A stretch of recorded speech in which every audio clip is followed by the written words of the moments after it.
So obviously looking from down the line, this is going to be the key sort of vision if we're looking in terms of your posture and your angles of the ball and the actual direction, the angle your club is swinging on, okay? We can't see from front side your gripping in the fingers there, making sure your two knuckles here are kind of visible. It's the thumb that's a bit more round to the right.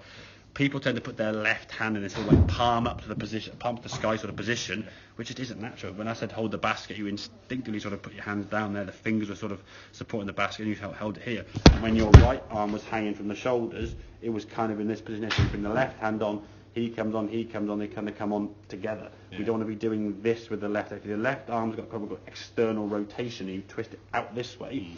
Now you're trying to grip a golf club like this. Now this arm's locked. This is very tight.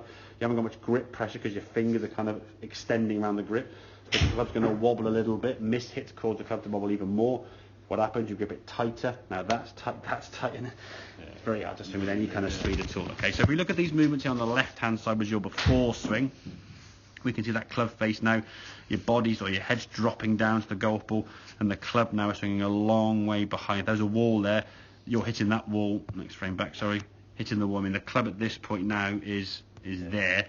You've dented that wall quite quickly, okay? And the club then continues on behind, off the screen, and very, very low and flat, okay?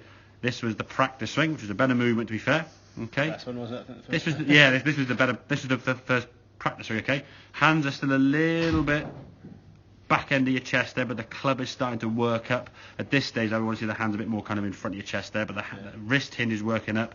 Top of the back is certainly a lot longer compared to where you used to get to. Okay, so that's going to give you more power. I mean, if you watch golf on TV, that's actually a pretty good position, to be fair, in terms of the direction of the club and everything else. Now as the club then comes back down, striking the ground with a better angle, and the club is swinging more this way as opposed to out to the right. When you hit good contact, they just went to the right somewhere, didn't they, to be fair? Or they might have spun back, but you weren't sort of relying for that. So, and as you get to the golf ball, we sort of line up there. So again, set it there now. Now with the setup, what you can see, you can make a swing there now.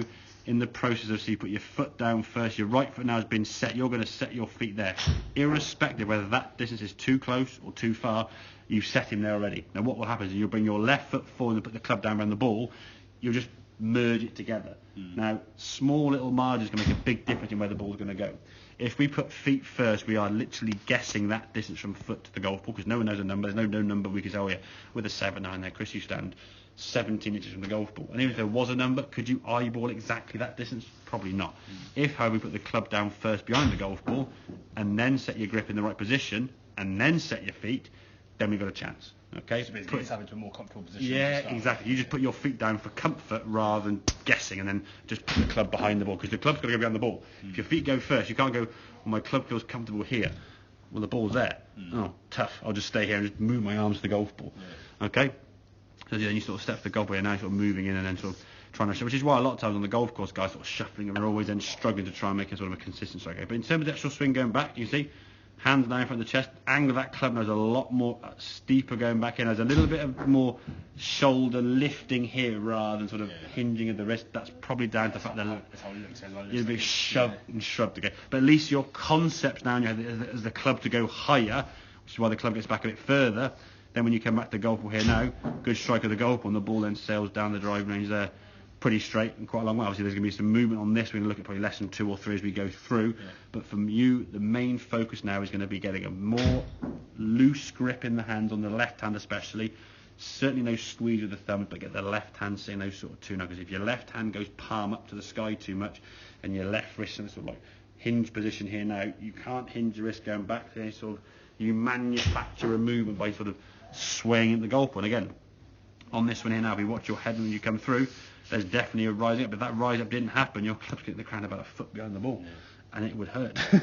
So you've just got to come up. Now, how much you come up will vary from shot to shot. Yeah. Okay, sometimes too much, sometimes not enough, sometimes just right.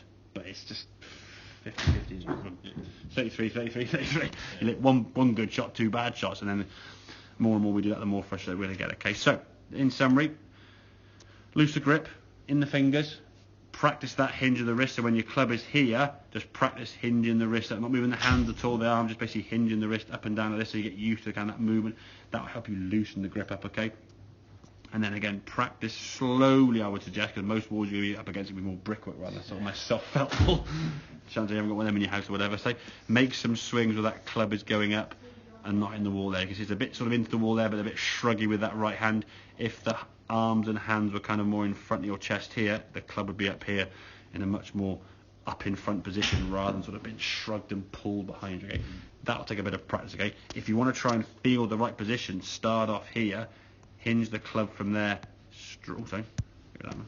Hinge the wrist straight up, and then just turn you back to target, because the club's in front of your torso there. Just turn, it stays in front. If you do this and shrug this right shoulder up, you're pulling the club kind of too far behind you. So okay, does that make sense? Yeah. Excellent. Good.